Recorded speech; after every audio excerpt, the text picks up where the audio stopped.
किसी के यहाँ चावल मिल गए, तो ऐसे माँ बेटा दोनों गुजारा करते थे। बहुत गरीब थे। एक दिन गरीबाई के कारण बहुत बेटा दुखी हो गया। मम्मी कभी दाल खाने को मिलती है, कभी चावल, कभी रोटी रूखी सूखी, ऐसे कब तक चलेगा। बेटा कुछ बड़ा भी हो गया था, अपनी माँ से प्रश्न करने लगा, माँ मैं बहुत गरीब हूँ, सब बच्चे ऐसे अच्छा अच्छा खाते हैं और हमारे पास कुछ भी नहीं है। वो इस तरह से दुखी होने लगा। तो उसकी माँ कहने लगी, बेटा क्या करें, ये अपने हाथ की बात तो है नहीं।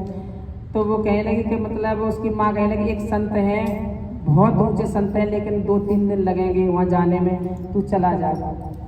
तो बेटा कहने लगा, कहाँ पे है, कि पैदल जाना पड़ेगा, 2-3 दिन का रास्ता है। बेटा तैयार हो गया। रोज रोज भूखे मरने से तो अच्छा है एक दिन चला ही जाता हूँ। और बेटा चलने लगा। साथ में उसके कुछ नहीं था, क्योंकि उसके पास कुछ था नहीं, माँ के पास।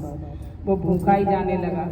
जब भूखा जाने लगा तो चलते चलते उसे रात हो गई, बहुत रात हो गई। अब वो कहने लगा, मैं कहाँ पे रुकूं, भूख भी लगी हुई है, बहुत जोर से भूख लग रही थी। एक गांव दिखाई दिया। गांव में जाके उसने देखा कि एक सेठानी अपने गेट पर खड़ी है बाहर। तो पहले के लोग ऐसे थे कि अनजान आदमी को भी रख लेते थे अपने घर। कोई अनजान है तो उसे पानी पिलाते, खाना खिलाते, कहते कि रुको, आओ बैठो। हाँ, तो सेठानी थी, वो जाके उससे कहने लगा, माँ क्या मैं रुक जाऊँ आपके यहाँ एक दिन के लिए, आपकी गौशाला में ही रुक जाऊँगा। तो कहीं गौशाला में क्यों रुक जाएगा बेटा, मेरे घर में रुक, घर में आ जा। अपने घर में बिठाया, अपनी बैठक को खोल के उसमें रखा, उसे खाना खिलाया, पानी पिलाया। फिर उससे पूछने लगी, तो बेटा कहाँ जा रहे हो इतनी रात में अकेले। तो कहने लगा कि माँ मैं हम बहुत परेशान हैं, बहुत मतलब गरीब हैं। तो मेरी माँ ने एक प्रश्न लेके और एक संत के पास जा रहा हूँ, जो त्रिकालदर्शी संत हैं, वो सब कुछ बताते हैं। तो त्रिकालदर्शी संत हैं, उनके पास मैं अपनी माँ का प्रश्न लेकर के जा रहा हूँ। तो वो सेठानी कहने लगे, बेटा तू जा तो रहा है तो एक प्रश्न मेरा भी है, मेरा भी एक प्रश्न पूछ लेना। तो वो कहने लगा कि बताओ माँ क्या प्रश्न है। भाई उसका खाना खाया है, उसके यहाँ रात को रुका है, तो उसकी थोड़ी बहुत तो करनी पड़ेगी ना, इसके नमक तो खाया है तो उसको हलाल करना चाहिए। तो क्या प्रश्न बताओ। तो बेटा पूछ लेना कि मतलब मेरी बेटी है एक, उसकी शादी नहीं हुई है, बेटी की शादी नहीं हुई और बेटी मेरी बोलती नहीं है। तो ये पूछना तो वो कब तक शादी होगी और कब बोलेगी, ये पूछ लेना बस। तो बोला ठीक है। वो चल दिया। चलते चलते चलते चलते आगे चला। आगे चलते हुए उसने एक किसान देखा, एक पेड़ के नीचे किसान बैठा है ठंडी छांव में। तो वो थक गया था चलते चलते, किसान के पास बैठ गया। करीब शाम के टाइम की बात है, तो वो थक गया, बैठ गया। बोला मुझे बहुत भूख लग रही है। तो भूख लगी, आपके पास कुछ खाने के लिए हो तो मेरे को दे दो। तो वो किसान कहने लगा, उसकी रोटी अभी आई थी। तो लगा रोटी पे रखी है, रोटी खाओ, पानी पियो, रोटी खाओ। उसने किसान ने उसे रोटी खिलाई, पानी पिलाया, बिठाया छाँव में। फिर बोले तसल्ली से करके फिर पूछा, बेटा कहाँ जा रहे हो। कि एक त्रिकालदर्शी संत हैं, मैं उनके पास जा रहा हूँ, मेरी माँ ने कोई प्रश्न पूछा है, उसका उत्तर लेने जा रहा हूँ। अरे बेटा एक प्रश्न मेरा भी है। तो वो कहने लगा, मेरा भी प्रश्न पूछ लेना, जब त्रिकालदर्शी है।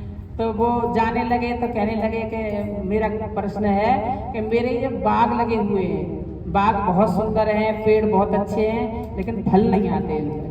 बस ये पूछ लेना कि इनमें फल कैसे ना आते, क्यों ना आते। तो वो जाने लगा, आगे को चल दिया। चलते चलते बोले तो अब प्रश्न हो गए 3। अब आगे चलते चलते चलते चलते वो पहुंचा तो एक उसे प्यास लग रही थी रास्ते में। एक गंगा जी के किनारे मतलब उसके कुटिया में संत जी बैठे थे और उसके कमंडल में पानी था। तो कहने लगा, महाराज जी मुझे बहुत प्यास लगी हुई है, मुझे पानी दे दो थोड़ा सा। बैठ जा, बैठा लिया, उसे पानी पिलाया। पानी पिला के वो बैठ जा, थोड़ी देर शांत हो, थोड़ा सा चल के आया है, बैठ जा। बोले बेटा कहाँ जा रहा है।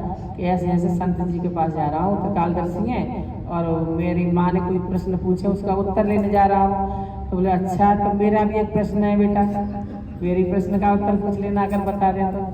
कि आपका क्या प्रश्न है। कि मुझे 21 साल हो गए तपस्या करते हुए, पूजा करते हुए, तो न मेरा पूजा में ध्यान लगता है और न मुझे भगवान दर्शन देते हैं। बस इतना पूछ लेना कि मतलब मेरा ध्यान क्यों ना लगता और क्यों मुझे भगवान दर्शन नहीं देते। 21 साल हो गए घर छोड़े, घर परिवार भी छोड़ दिया, संत महात्मा भी हो गया, लेकिन फिर भी वहीं की वहीं पे हो। तो वो ठीक है। अब वो पहुंचा, चलते चलते चलते चलते आगे पहुंचा तो वहाँ महात्मा जी ध्यान में बैठे थे। वो बैठ गया, जैसे ही महात्मा जी ध्यान से उठे उसने प्रणाम करा, प्रणाम करके उन्हें आशीर्वाद दिया। बोला बच्चा बोल क्या है, कोई प्रश्न लेके आया है? कि हाँ, कि मैं एक बार में 3 प्रश्नों का उत्तर देता हूँ, 3 प्रश्न का उत्तर। अब प्रश्न थे 4, 3 तो रास्ता मिल गया, एक उसकी माँ का, 4 अब 4 प्रश्न। और महात्मा जी बोलने के मैं 3 प्रश्न का उत्तर दूंगा। अब वो सोचने लगा, उस सेठानी का प्रश्न छोड़ूं या किसान का छोड़ूं या संत जी का छोड़ूं या अपनी माँ का छोड़ूं, किसका प्रश्न पूछूं, किसका छोड़ूं? एक प्रश्न छोड़ना है, 3 पूछने। चलते चलते वो सोचते सोचते सोचने लगा कि अब किस का पूछूं, किसका ना। फिर उसने 3 प्रश्न उससे पूछे, मानो 3 प्रश्न पूछे और वहाँ से वापस चल दिया। वापस चलते चलते वो सबसे पहले वो संत जी मिले, क्योंकि लास्ट में संत जी मिले थे। तो लास्ट में जैसे चला पहले संत जी मिले। संत जी ने पूछा बेटा मेरे प्रश्न का उत्तर लेके आया? कि हाँ पूछ के आया हूँ। बता क्या प्रश्न का उत्तर दिया मेरे का? कि आपकी जो जटा है ना, जटा बांध रखी है आपने, ये जटा के बीच में मणि रखी हुई है और आपका ध्यान वो मणि में ही रहता है, मणि में है। अब आपकी जब इसी वजह से न भगवान ही मिलते और ना ध्यान लगता, वो मणि में ही ध्यान है। आपका जो ध्यान है वो मणि के अंदर ही है। तो वो कहने लगा अच्छा। अब उसने उठाई कैंची और तुरंत वो सारे मूड मार कर दिए बराबर, और वो मणि निकाल के उसे दे दी। बोला मैं क्या करूँगा मणि का, मुझे तो नहीं चाहिए। कि नहीं, इसका तू उत्तर लेके आया है, मेरी जिंदगी का सवाल है, मणि तू ले जा। उसने जबरदस्ती लड़के को मणि दे दी और अपनी जटा काट कर दी।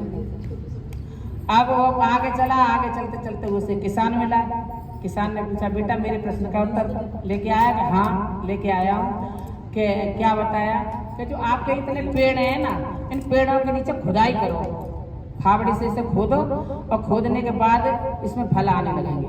अब जैसे उसने खुदाई की तो जैसे खुदाई करे हर एक पेड़ के नीचे एक कलसा निकले, उसमें हीरा जवाहरात और वो भरे हुए हर एक पेड़ के नीचे। इसी वजह से उसमें फल नहीं आ रहे थे। और उसने सब पेड़ों के नीचे खुदाई कर करके सारे कलसे निकाल लिए। निकाल के बोले बेटा इसका तो अधिकार तेरा ही है, इसे ले जा तू। बोले कि ना मैं क्या करूँगा ले जाके? ना बेटा तू ले जा, मैं क्या करूँगा, बेटा फल पर पेड़ आने लगे तो इसमें ही बहुत कुछ है, और तू ले जा, ऐसे ले जा। और उसने कही कहता मैं ले कैसे जाऊँ, उसने कल से उसने गाड़ी मंगाई थी। पहले तो गाड़ी वाड़ी चलती थी, गाड़ी वाड़ी बैलगाड़ी मंगा के उसमें कल से रखवा दिया, उन्हें ले जाए। उसने बस वो लेकर चल दिया। आगे आगे चला, आगे चल के वो सेठानी मिली। सेठानी का नंबर आया। अब बोले सेठानी को बहुत खुश हुई देख के। बोले बेटा मेरे प्रश्न का उत्तर पूछा? कि हाँ पूछा। कि क्या बताया? मेरी बेटी की शादी कब होगी और मेरी बेटी कब बोलेगी? तो इतने में ही अंदर से ना उसकी बेटी निकल के आई। बेटी जैसे निकल के आई और उसने उस लड़के को देखा, देखते ही और बोलने लगी।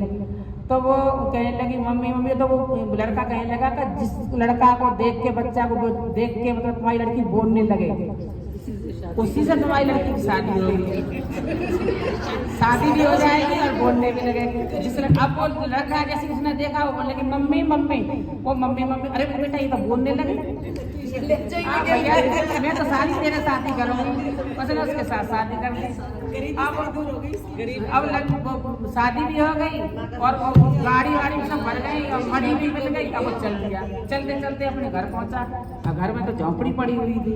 अब झोंपड़ी देख के वो गांव में जैसे हल्ला मच जाता, वो देखो उसका बेटा ना कैसे चोरी डकैती करके लाया, कितना माल भर के लाया है, कहाँ से लाया। एक लड़की भी है बहुत सुंदर सी। कहने लगे सर, उसकी माँ बताई बेटा तू इसलिए भेजा तो चोरी डकैती करके लाना? अरे माँ मैं चोरी डकैती करके ना लाया, मैंने तेरे प्रश्न का उत्तर ना पूछा। 3 प्रश्न और थे उनके पूछे, लेकिन आपके प्रश्न का उत्तर ना पूछा। तेरे प्रश्न का उत्तर तो ये सामने है ना, धनमाया भी है, बहू भी है, सब कुछ है। तो भगवान देखो किसी दूसरे के लिए अच्छा सोचो तो भगवान उसके लिए खुद ही अच्छा सोचते हैं। तो अच्छा दूसरा के लिए अच्छा ही सोचना चाहिए।